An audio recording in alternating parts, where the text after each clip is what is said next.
নমস্কাৰ স্বাগতম জনাইছোঁ আপোনালোকক মোৰ ইউটিউব চেনেল অৰূপছ ব্লগলৈ।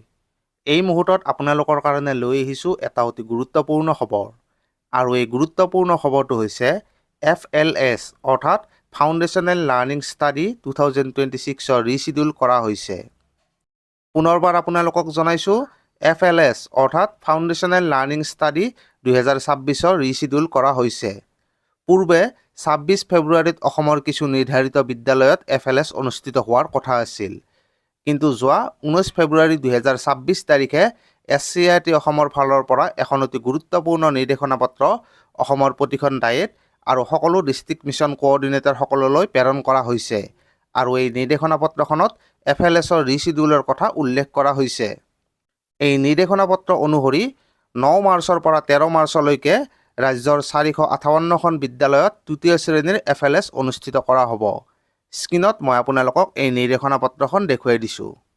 ইয়াতে স্ক্ৰীনত আপোনালোকে দেখা পাইছে এইখন হৈছে SCERT অসমৰ ফালৰ পৰা অহা এখন নিৰ্দেশনা পত্ৰ আৰু এই নিৰ্দেশনা পত্ৰখন প্ৰেৰণ কৰা হৈছে 19 ফেব্ৰুৱাৰী 2026 তাৰিখে আৰু এই নিৰ্দেশনা পত্ৰখনৰ ছাবজেক্টটো হৈছে regarding reschedule of foundational learning study FLS 2026 অৰ্থাৎ FLS 2026 ৰিচিডিউল সম্পৰ্কে এই নিৰ্দেশনা পত্ৰখন প্ৰেৰণ কৰা হৈছে।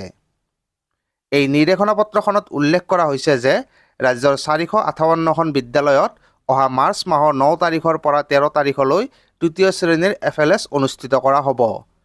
সেই অনুসৰি 9 আৰু 10 মাৰ্চ 2026 তাৰিখে ডিষ্ট্ৰিক্ট লেভেল কোঅৰ্ডিনেটৰসকলৰ SCERT আছামৰ কনফাৰেন্স হলত দুদিনীয়া অৰিয়েণ্টেশ্যন প্ৰগ্ৰাম অনুষ্ঠিত কৰা হ'ব আৰু 11 মাৰ্চ 2026 তাৰিখে DLC অৰ্থাৎ ডিষ্ট্ৰিক্ট লেভেল কোঅৰ্ডিনেটৰসকলে ডিষ্ট্ৰিক্ট লেভেলত ফিল্ড ইনভেষ্টিগেটৰসকলৰ অৰিয়েণ্টেশ্যন অনুষ্ঠিত কৰিব আৰু ফিল্ড ইনভেষ্টিগেটৰসকলে 12 আৰু 13 মাৰ্চ 2026 তাৰিখে ৰাজ্যৰ 458খন বিদ্যালয়ত তৃতীয় শ্ৰেণীৰ FLS অনুষ্ঠিত কৰিব।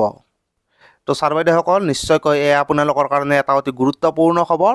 ফেব্ৰুৱাৰী মাহৰ 26 তাৰিখে অসমৰ কিছু নিৰ্বাচিত বিদ্যালয়ত FLS অনুষ্ঠিত হোৱাৰ কথা আছিল যদিও SCERT অসমৰ এই নিৰ্দেশনা পত্ৰখনৰ জৰিয়তে FLS অৰ্থাৎ ফাউণ্ডেশ্যনেল লাৰ্ণিং ষ্টাডি 2026 26 ফেব্ৰুৱাৰীৰ পৰিৱৰ্তে 12 আৰু 13 মাৰ্চ তাৰিখে ৰাজ্যৰ 458খন বিদ্যালয়ত অনুষ্ঠিত হ'ব বুলি ঘোষণা কৰা হৈছে।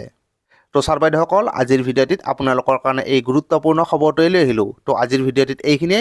ভিডিঅ'টো ভাল লাগিলে লাইক আৰু শ্বেয়াৰ কৰি দিব আৰু লগতে ভৱিষ্যতে এনেকুৱা বিভিন্ন ধৰণৰ ভিডিঅ' পাই থকাৰ কাৰণে আমাৰ চেনেলটো ছাবস্ক্ৰাইব কৰি থ'ব। ধন্যবাদ।